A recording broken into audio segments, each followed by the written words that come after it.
Hello, curious minds! Have you ever heard of the Ching Ming Festival? It's a special celebration in China that's all about remembering and honoring our ancestors. Let's dive in and explore this fascinating tradition together. Ching Ming, also known as the Tomb Sweeping Day, is celebrated in early April, usually around the 4th or 5th.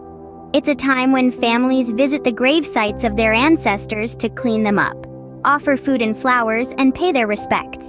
It's like a big family reunion with a heartfelt tribute to those who came before us. During Ching Ming, you might see people flying kites, which is believed to bring good luck and send messages to the heavens.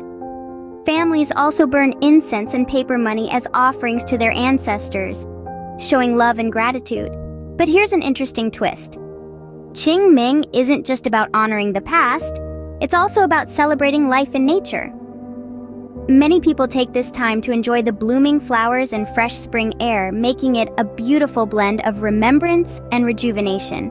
So, next time you see kites dancing in the sky or smell the sweet scent of incense, remember the Ching Ming Festival and the rich traditions it carries.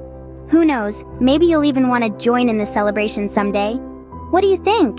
Isn't the Ching Ming Festival a fascinating celebration? What would you like to learn more about? Let's keep exploring together.